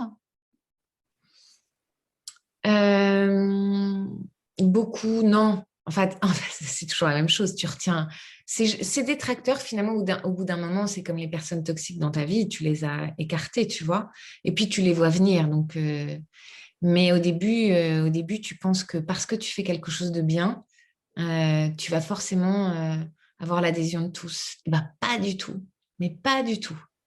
Donc, On peut pas, c'est enfin, en fait, ce qui est fou, c'est qu'on ne peut pas imaginer quand on connaît ta cause, de se dire qu'il y a des gens qui peuvent dire non, mais c'est pas bien et il faut pas le faire. alors, Ou... c'est pas bien. C'est par exemple, tu vois, au début, moi, quand je suis allée voir des sponsors, donc je suis allée voir Pampers, Gallia, Rivadis, enfin voilà, des boîtes, enfin Pampers et Gallia étaient les premiers, des boîtes qui ont un intérêt à parler auprès de cette population, mais qui ont aussi des valeurs. Ça a été que des histoires de rencontres. C'est-à-dire les sponsors que j'ai choisis, ça n'a pas matché du tout, soit d'un côté, soit de l'autre. C'est des histoires de rencontres et tu te rejoins sur des valeurs. Et pourquoi ça a marché? C'est parce que finalement, ces boîtes-là, ces gens-là qui ont les manettes de finance, tu vois, en fait, tu leur donnes l'opportunité de donner du sens à leur journée et à leur métier, tu vois. Et finalement, on est tous en quête de sens. Donc, ça a super bien marché dès le départ. Sauf qu'il y a d'autres assos qui l'ont super mal vécu. Alors, dans la prématurité, il n'y en a pas d'autres. Donc, ça, c'était facile. Mais il y a des assos qui ont dit ah, mais va des rétro Satanas, elle est financée par le privé. Ouais, ok, donc sauf que moi, le public, je vais pas attendre. Puis au début, tu comprends pas, donc tu essayes de te justifier. Puis un jour, tu te dis, mais en fait, je m'en fous, quoi. Moi, je sais pourquoi je le fais, etc. Mais au début, quand tu es jeune, quand t'as un peu, tu parles à fleur au fusil, ben voilà. Mais c'est aussi l'expérience de la Et vie. puis, tu es accessoirement maman de deux jeunes enfants. Et en plus, À cette époque-là, ouais, depuis, il y en a eu un troisième, mais effectivement, t'es un peu fragile au départ, tu vois, parce que tu comprends pas pourquoi tu prends des coups comme ça, tu vois. Et voilà, on mais bon, n'imagine ça, pas quand même, c'est fou quand même, comme les gens peuvent être. Il y a des gens qui. Enfin, alors, le monde est beau, mais il y a quand même des gens qui ont un mauvais fond et c'est fou quand même de s'imaginer. Enfin, moi, j'aurais jamais imaginé, tu vois, ça, tu vois, à l'époque, j'avais interviewé Pauline Dorgeval, je ne sais pas si tu vois qui c'est. Pauline, ouais, c'était de la. nom, je la connais pas. Et Mm. Pauline, donc, elle a monté Mille et une des listes de mariage et ensuite, elle a monté. Alors, je me trompe toujours, c'est deuxième avis, second avis. Enfin, l'idée, c'est en gros de donner un deuxième avis médical quand tu as un problème de santé. Mais Pauline, si tu veux, c'est une femme qui a un cœur, mais juste immense. Et elle, c'était pas du tout de créer une médecine à deux vitesses, c'était justement de donner l'accès aux soins à des gens qui n'y avaient pas accès, en fait. Et elle a eu une polémique, elle s'est retrouvée quand même dans le 20h de TF1, quoi. Parce qu'il y avait des médecins qui l'avaient critiqué, c'est monté en épingle, mais tu te dis, c'est fou, elle était là juste là pour donner accès, en fait, aux soins au plus grand nombre, quoi. Mm. Ouais, écoute, alors, au-delà enfin, le mauvais fond, je sais pas, je pense qu'il y a beaucoup de gens qui sont très malheureux, très frustrés, très, voilà, et c'est pour ça que je trouve génial ton podcast parce que, en fait, il ne tient qu'à eux et il ne tient qu'à nous de se dire maintenant, aujourd'hui, ça ne me convient pas, au lieu d'aller regarder dans l'assiette du voisin et d'être envieux et de donner des coups, tu vois. Alors, c'est très simpliste, hein, ce que je dis. Mais finalement, il ne tient qu'à nous de se dire ça ne me convient pas, tu vois. Et il faut se faire confiance, il faut faire confiance en la vie. Si on se donne les moyens, on y arrive, quoi, tu vois. C'est sûr. Comment tu écoutes ton intuition? Ah, alors ça, c'est une question qu'on m'a jamais posée. Comment j'écoute mon intuition?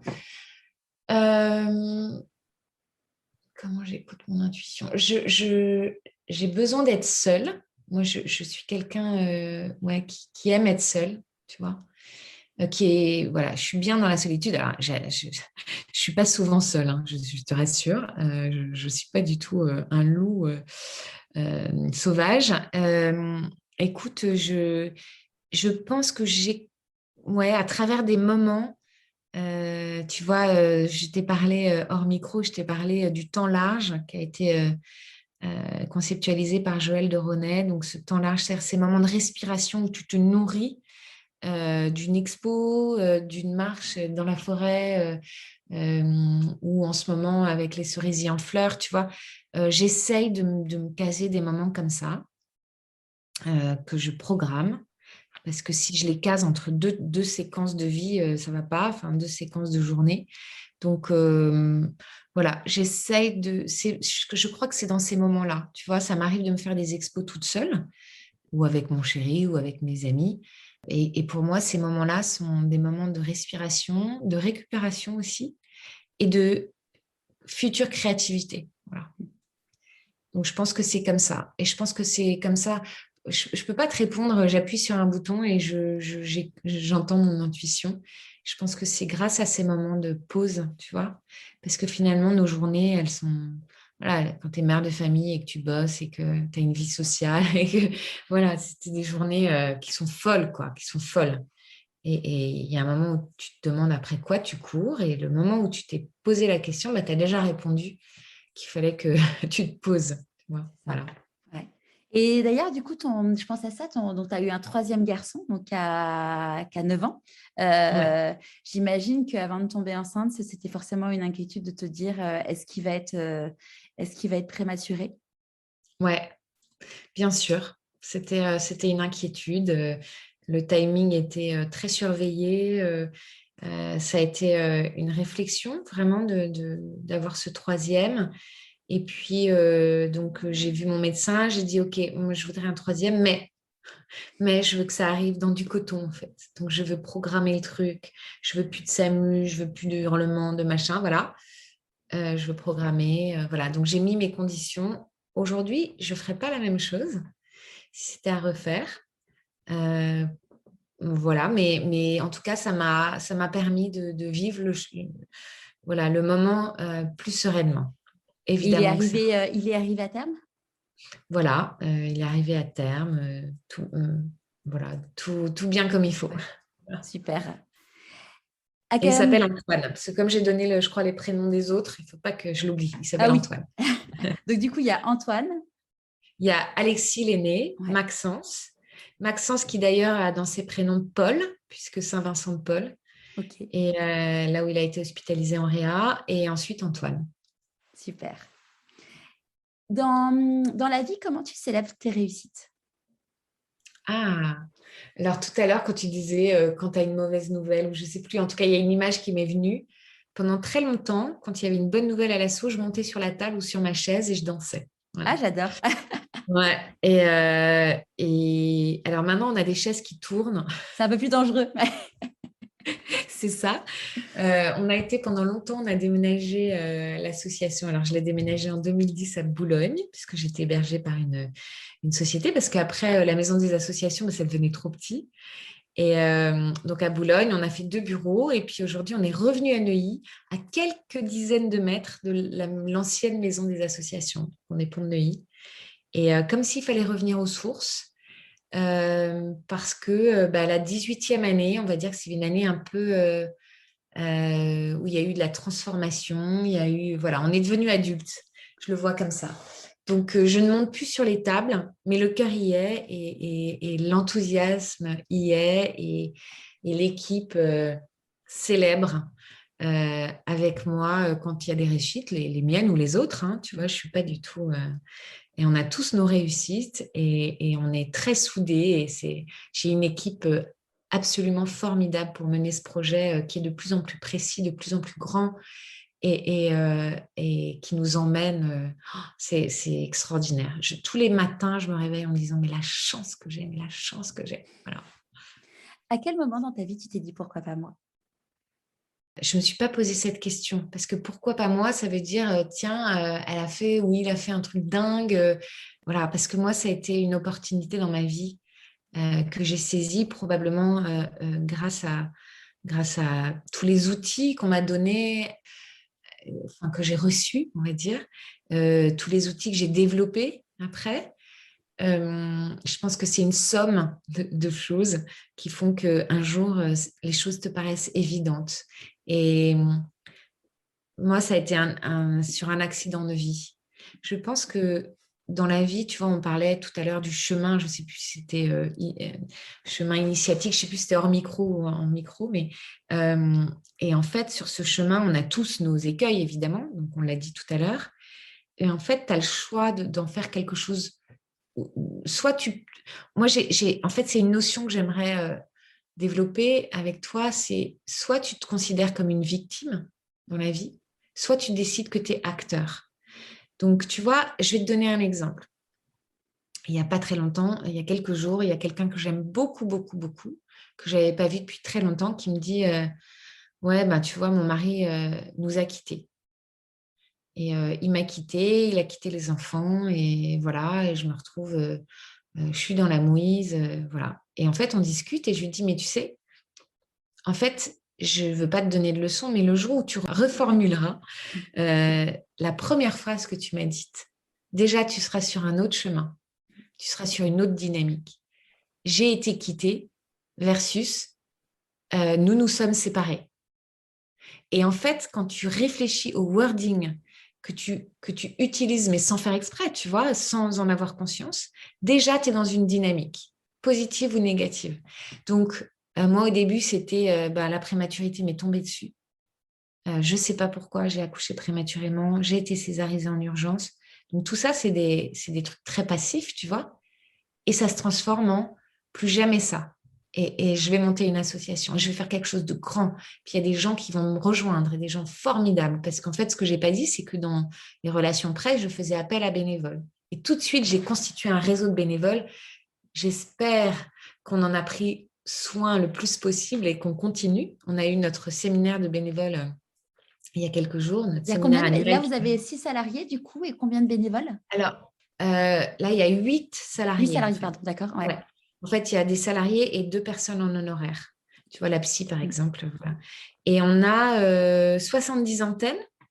Je crois il y a 80 et quelques bénévoles. Mais il y en a 57 qui attendent d'être recrutés là. Sur la Génial. prochaine session de recrutement, il y a 3 séances de recrutement, 3 sessions de recrutement. C'est Axana, à l'association, qui s'en occupe. Et donc voilà, donc là, elle vient de commencer une nouvelle session de recrutement. Et voilà, mais on ne les prend pas tous. Pas parce qu'on dit qu'on ne veut pas les prendre, mais parce que tout le monde n'est pas apte après une expérience de prématurité, parce qu'ils sont tous parents de préma ou bébés hospitalisés à la naissance. Tout le monde n'est pas apte à un moment donné, à un moment T, en fait, de se tourner vers l'autre pour l'aider. Tu vois, il faut déjà avoir avancé sur sa propre histoire. Ouais, on en Voilà. parlait avec, notamment avec Dominique qui disait justement qu'il y avait des gens qui c'est pas qu'ils voulaient pas les prendre, c'est que ça correspondait pas aux besoins et par rapport à eux et par rapport à l'assaut et c'est pas le bon moment quoi. Exactement, c'est une question, c'est Myriam Danet qui dit ça, de temporalité. Donc, c'est pas la bonne temporalité. Puis, il y a des gens qui seront jamais prêts parce que pour plein de raisons. Et il y a des gens qui vont être prêts. Donc, ça nous arrive de dire, donc c'est Axana et Myriam Danet qui font le recrutement, ça leur arrive de dire, en fait, c'est un petit peu tôt. Peut-être qu'on peut se rappeler l'année prochaine ou dans 2 ans. Et en fait, ce temps-là, il est très important parce qu'un engagement bénévole, ça se mûrit. Ouais. Et quand on a bien mûri le truc, en général, on est plus apte. Voilà. Apte à recevoir et à donner du coup. Voilà. Voilà. On donne d'abord, mais c'est un vrai cadeau de donner, en fait, parce que tu reçois 10 000 fois plus. Mais c'est marrant que tu parles de la posture de victime. Ça, c'est quelque chose dont on avait parlé notamment avec Nathalie Grimaud. Elle est maman de 4 enfants. Et à chaque retour de congé mat, elle s'est fait virer, mais de façon pas propre, dans 4 boîtes différentes. Et en fait, elle expliquait hyper bien. Elle disait qu'il y a un moment, elle s'est dit, il faut que j'arrête d'être une victime. Je ne suis pas une victime. En gros, j'arrête de subir, j'agis. Et ça a changé sa vie, en fait. Ben voilà, c'est ça. En fait, quand on a conscience, je trouve, tu vois, rien que la phrase j'ai été abandonnée ou mon mari nous a abandonnés, tu vois, quand cette personne m'a dit ça, moi, ça m'a frappée. Et en fait, je pense que ça a été quelque chose, un petit déclic pour elle. En tout cas, ça lui appartient maintenant, tu vois. Ouais. C'est quoi la réussite pour toi? La réussite pour moi, oh là là, la réussite, c'est d'être en adéquation avec soi-même. Et c'est-à-dire, quand on dit être droit dans ses bottes, c'est plus large que se regarder dans le miroir. C'est-à-dire être soi-même. Alors, ça ne veut rien dire être soi-même, mais tu vois, se dire que tu es au bon endroit, à la bonne place, tu vois. Tu as le bon costume. Souvent, voilà, on rencontre des gens qui ne sont pas dans le bon costume. Ça fait de la peine, en fait, mais c'est leur chemin, tu vois. Mais ouais, être en adéquation avec soi-même, c'est la définition qui me vient. Qu'est-ce que tu penses que la petite Charlotte de 6 ans dirait si elle te voyait aujourd'hui? Alors moi, c'est plutôt la grande Charlotte qui dirait à la petite Charlotte, garde confiance. Et confiance, parce que la vie, elle te réserve une surprise incroyable, une vie, voilà. Et alors, qu'est-ce que dirait la petite Charlotte, la grande Charlotte, si elle était là? Elle lui dirait, attends, j'ai le droit de réfléchir 2 minutes? Bien sûr. Il va y avoir un gros blanc. T'as pas une musique? Attends. C'est quoi, je vais Euh, chanter la chanson. J'ai la voix complètement cassée là, mais ça, c'est vraiment toi que tu m'as soufflé tout à l'heure. Écoute, qu'est-ce que la petite Charlotte dirait à la grande Charlotte en disant, si j'avais su, j'aurais fait exactement la même chose. Je ferais exactement. Donc, si je savais ce qui allait m'arriver, je ferais tout pareil. Et là, je lui dirais, bah, moi, si j'avais su, je ferais peut-être pas tout pareil. Mais bon, c'est certainement ça qui fait que je suis devenue qui je suis et que je suis en adéquation avec moi-même. Dans la vie, on dit que quand on fait des choix, on fait des renoncements. Ça a été quoi, du coup, pour toi, les renoncements dans la création de l'association? Ouais, alors j'aime pas trop cette phrase, choisir c'est renoncer, je la connais, mais en fait, non, non, j'aime pas cette phrase. J'ai pas eu l'impression d'avoir renoncé à des choses. J'ai l'impression évidemment d'avoir fait des choix. Donc, tu vois, par exemple, au départ, le choix de salaire, tu vois, un truc comme ça, mais c'est pas assez important dans ma vie pour me dire j'ai renoncé à un gros salaire. Donc, j'aime pas ça. Je préfère, dans la vie, on fait des choix. Et c'est important de les assumer, c'est important, voilà, mais parfois on les fait sans même en avoir conscience. Tu vois, moi je suis partie dans cette aventure sans me dire, alors, tu vas partir dans cette aventure, mais tu vas renoncer à ça, et puis tu vas faire ça, et puis du coup, ça va faire que tu vas divorcer, et puis tu vas machin. Non, non, voilà, on fait ce qu'on peut dans la vie, mais moi j'ai renoncé à rien du tout. J'ai choisi, et donc j'étais actrice, voilà, de ma vie. C'est quoi la plus grande difficulté que tu as eu à traverser? Dans l'histoire de l'association, Ce que tu veux. Joker. Quelles sont tes plus grandes peurs Dans la vie ou pour l'association? dans le lancement de l'association? Au début, tu veux dire, dans le Ouais. lancement, quelles ont été mes plus grandes peurs? J'ai jamais eu peur. Jamais. Je pense que j'étais inconsciente à cette époque, mais je savais, tu vois, cette petite voix, je savais que ça allait être grand. Et c'est grand, c'est riche de rencontres. Si tu voyais notre séminaire de formation des bénévoles, le dernier week-end de mars, mais si tu voyais les gens merveilleux, mais c'est incroyable. Des gens qui viennent de tous horizons et qui se rejoignent sur un projet solidaire. Mais c'est extraordinaire. C'est extraordinaire. Ils se rejoignent, ils ont décidé tous, je me mets dans le lot, de donner du sens à une histoire qui n'en avait pas. Et que cette expérience aide les autres. Mais c'est extraordinaire. Non, mais moi, j'ai une chance inouïe. J'ai rencontré des gens formidables. Et puis les autres, on s'en fout. Tu vois ce que je veux dire? Les autres, ça fait bien longtemps que je les ai laissés sur le côté de la route à leur propre chemin. Tu vois? Parce que finalement, ton chemin, il n'est que le tien. Tu vois? C'est ça. Donc voilà, j'ai beaucoup de chance. De quoi tu es la plus fière aujourd'hui?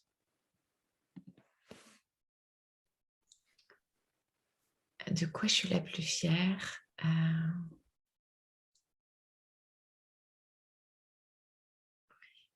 Je suis fière que le travail de l'association ait changé la vie de milliers de familles sans aucune gloire personnelle. C'est pas grave ils sachent que c'est SOS Préma ou que c'est Charlotte Bouvard, en l'occurrence pour le lobbying. On s'en fiche, tu vois. Mais je suis fière de cette aventure. Je suis fière parce que l'asso, c'est pas que moi, hein, c'est une équipe. On en a changé des choses. Je vais pas refaire l'histoire de la prématurité, mais je t'assure, quand je regarde dans le rétro et que je me dis qu'il y a 18 ans, il y avait des horaires de visite, il y avait, voilà, et qu'aujourd'hui, je suis capable de dire à tous ces acteurs de la prématurité, stop, nous, les parents, on a décidé que ce serait pas comme ça. Et on va travailler main dans la main pour que ça change. C'est une fierté inouïe et c'est une fierté aussi de cette façon de faire, c'est-à-dire main dans la main. Ça, c'est une grande fierté. Tu vois, il y a des assos qui attaquent, qui sont toujours, c'est pas un jugement, hein, c'est leur façon de faire. Toujours dans l'attaque. Ouais, on va mettre des pancartes, on va faire ça, on va hurler, on va crier, on va mettre du sang partout en mettant du ketchup ou je sais pas quoi, tu vois. Et Et en fait, c'est d'une agressivité inouïe. Et j'ai toujours pensé que pour faire changer les choses, il fallait pas attaquer. Il fallait alors, montrer patte blanche. Je peux dire que dans l'univers médical, il m'en a fallu des années. Il nous en a fallu des années pour montrer patte blanche parce qu'au début, c'est qui ces parents hystériques qui veulent nous donner des leçons. Bon. Et en fait, ils se sont rendus compte que c'était pas du tout ça. Et que quand on travaille main dans la main, en fait, c'est extraordinaire parce que finalement, ce que je leur ai dit, c'est qu'on a le même objectif, c'est l'enfant. On n'a pas le même métier, on n'a pas le même rôle, on n'a pas le même langage, mais on veut la même chose. Donc, on va se pencher au-dessus de cette couveuse, au-dessus de ce bébé, qui j'espère est en peau à peau maintenant. Euh, et on va chacun avoir notre rôle. Donc, c'est en travaillant ensemble qu'on ira plus loin. Et ça, c'est depuis 2012-2013 qu'il y a vraiment eu on s'est allié avec la société savante de néonates, c'est-à-dire la maison mère des pédiatres néonates, et avec les sociétés de périnates, les infirmières, les puères, les auxiliaires de puères, etc. Et c'est vraiment un travail commun. Et ça, je suis fière. Vraiment, je suis fière. Tu vois. Qu'est-ce que tu as envie de dire à une personne qui te rencontre, qui voit l'association, qui ne connaît pas forcément ton histoire et qui te dit mais tu n'en es là que grâce à de la chance? Bah ouais, elle a raison. Mais la chance, on se la crée. Mais elle a raison. Elle a raison. À la base, j'ai beaucoup de chance. À la base, j'ai des outils qu'on m'a donnés, tu vois. L'engagement pour son pays, Sky is the limit, euh, l'enfance à la campagne. Tu vois, c'est des outils qu'on m'a donnés. Une éducation. Euh, et cette éducation qui fait que je suis bien dans tous les milieux. Ça, j'ai beaucoup, beaucoup de chance. Après, j'ai saisi l'opportunité. C'est une chance inouïe d'avoir la capacité de saisir les opportunités. Donc, elle a raison. Ouais, ouais, elle a raison. Est-ce qu'il y a un conseil que tu aurais aimé qu'on te donne et du coup que tu voudrais donner aujourd'hui? Qu'est-ce que j'aurais aimé qu'on me dise? J'aurais bien aimé qu'on me dise prépare-toi, tu vas prendre des coups, mais ça n'aurait rien changé. Oui, si, il y a un truc. Tu vois, j'ai pris un coach l'année dernière, parce que l'année dernière a été une année très difficile pour l'association. Et, euh, et donc, j'ai pris un coach qui est un type formidable, qui s'appelle Julien, que je remercie. Et puis, j'ai fait un travail aussi moi-même. Enfin, voilà, tu vois, de toute façon, on n'a jamais fini hein, ce genre de travail. Et en fait, c'est un très bon conseil. Et puis, en fait, se faire aider par des experts, tu vois. Il y a eu également un cabinet de conseil en stratégie qui m'a aidé pour ce tournant de la majorité de l'association, en fait, tu vois. Et ça, c'est un mécène. Ce sont des mécènes en compétences parce que tu peux financer aussi ce genre de choses par du mécénat de compétences, c'est-à-dire les compétences qui sont mises au profit d'une association, c'est comme un don. Donc, il y a un reçu fiscal si tu es reconnu d'intérêt général. Et donc, de s'entourer d'experts qui peuvent t'aider. Et ça permet d'éviter certains écueils, de croire en soi aussi, mais on n'avait pas besoin de me le dire, mais ça, c'est un conseil que je pourrais dire. Et le truc que je dis souvent, qu'on m'a dit et qui m'a beaucoup aidé, c'est ne laisse jamais personne te faire douter de qui tu es. Jamais. Et ça, c'est le propre des personnes toxiques ou des personnes qui sont envieuses ou je sais pas quoi. C'est te faire douter tout d'un coup de qui tu es. Regarde-toi dans le miroir, tu sais très bien qui tu es. Alors ne doute pas, ne laisse jamais personne te faire douter de qui tu es. Et c'est quoi le meilleur conseil qu'on t'ait donné? Sky is the limit. C'est quoi tes prochains défis? Alors, mes prochains défis, eh bien, le 17 novembre 2021, nous avons lancé la charte du nouveau-né hospitalisé, que j'encourage tout le monde à aller voir. On a lancé une pétition d'ailleurs, si vous pouvez signer pour soutenir Tu me cette charte. donneras le lien et je le Ouais, mettrai sur le blog. ouais. Et on a déjà 30 700 signatures de gens qui soutiennent cette charte et ce sont en 10 points les besoins essentiels du nouveau-né à l'hôpital, c'est-à-dire qu'il a besoin de ses parents 24-24, etc., etc.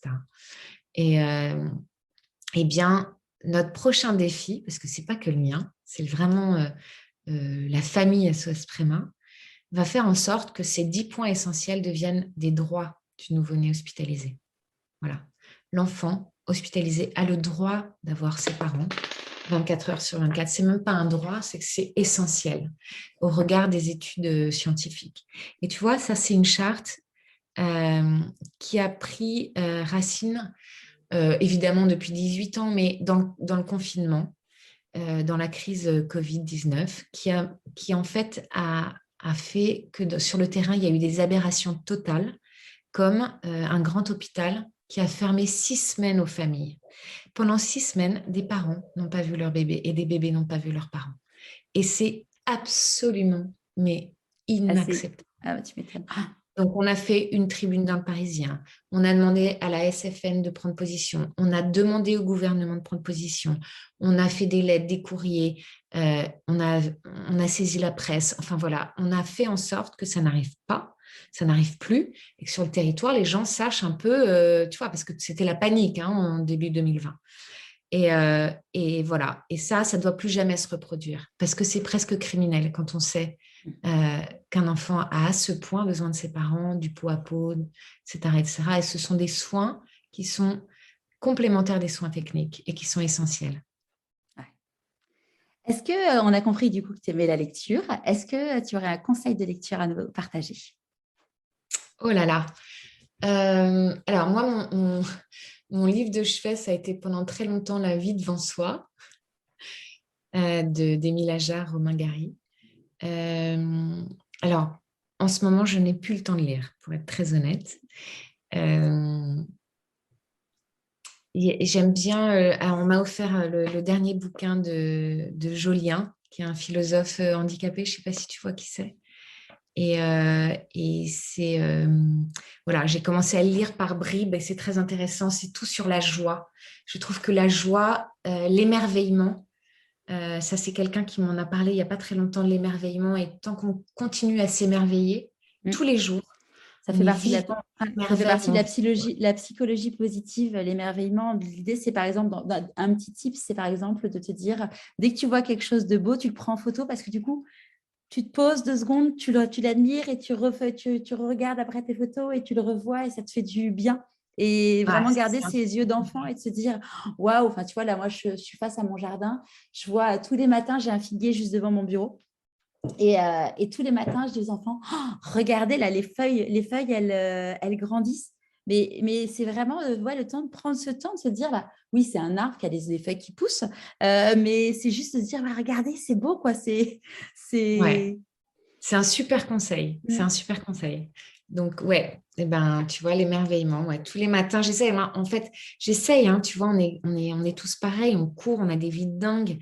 Mais ouais, il faut se forcer à essayer ça, Mm. de s'émerveiller tous les jours. Et alors, moi, j'ai un truc le soir avec mon petit dernier. Tous les jours, on fait les 3 kiffs du soir. Ouais, Les bah, trois kiffs du ça jour. correspond aux gratitudes dont je te parlais tout à l'heure, dans le Ouais, bullet voilà. journal. Mm. Et ben voilà, donc on fait les 3 kiffs du jour. Donc c'est un fou rire, c'est un truc qu'on a vu qui nous a fait plaisir, un moment qu'on a passé. Et d'abord, c'est un moment où on se pose tous les deux et qui est un moment de complicité. Ça permet de se dire des choses et puis ça permet de s'endormir sur une note positive. Donc c'est une étude qui a été faite dans une maison de retraite. Je ne sais pas si tu en as entendu parler, où Non. en fait, ils ont fait 3 groupes. Ils ont fait un groupe tous les jours où ils disaient ça, donc les 3 kiffs du jour, un groupe où il y avait rien qui se passait, et un groupe où c'était les 3 mauvais moments de la journée.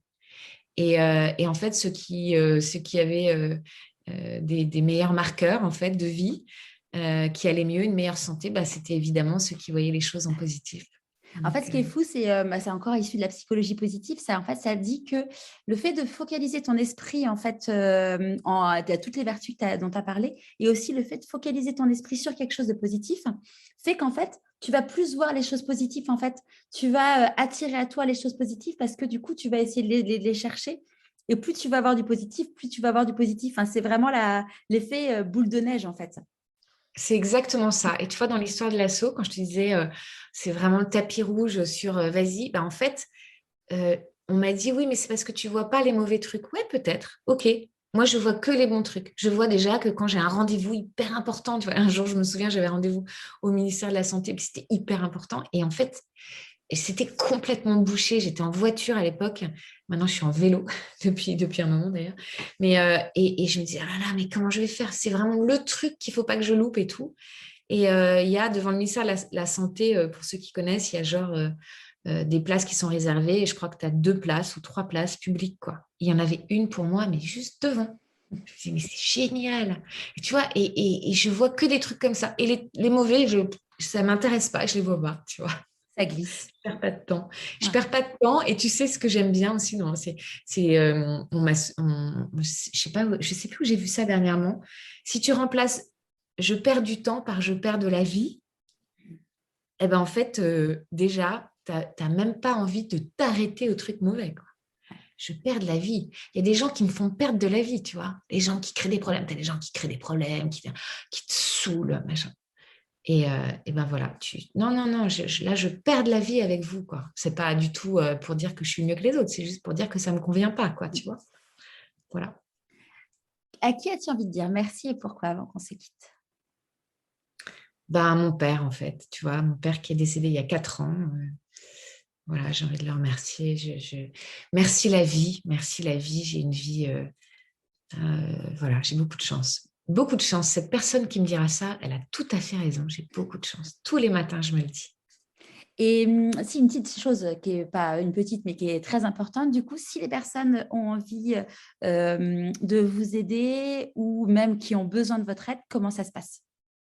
Alors, il y a un numéro vert, ça c'est très important, donc sur le site avec une permanence quotidienne. Donc, tu as un pédiatre, deux puéricultrices, une psychologue, des parents, dont une qui est spécialisée en tout ce qui est conseil administratif.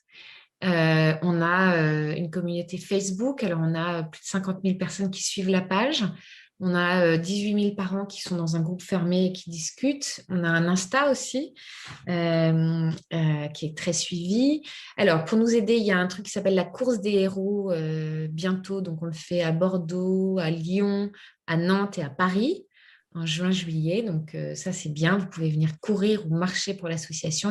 C'est à l'américaine, il faut récolter des fonds voilà, pour avoir son dossard. Vous pouvez faire un don. Chaque don compte. Il n'y a pas de petit don. Et pour nous, c'est important parce que je parlais des sponsoring et mécénat tout à l'heure, mais ça ne suffit pas.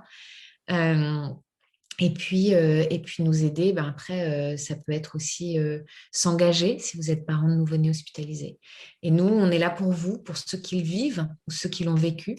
Il n'y a pas très longtemps, on a eu une maman qui avait accouché il y a 22 ans qui nous a appelés, qui a dû voir, je ne sais pas, une photo, un article, un truc. La porte, hop, s'est réouverte et elle nous a appelés certainement pour mieux refermer cette porte. Donc voilà, on est là, on est vraiment là pour les familles. On essaye d'être au plus proche de ces familles-là et de leurs préoccupations. Et on ne tarit pas d'idées, on fait des milliers de trucs. Je n'ai pas développé tout ce qu'on faisait, mais évidemment, on fait beaucoup de choses. Génial. Un grand, grand, grand merci, Charlotte. Je mettrai de toute façon tous les liens sur pourquoipasmoi.co. Et puis, j'espère à très vite. C'est moi qui te remercie, Charlotte, vraiment. Merci beaucoup. Tu vois, ce moment-là, c'était une superbe respiration dans ma matinée et ma journée a super bien commencé. Je t'en remercie. Merci beaucoup.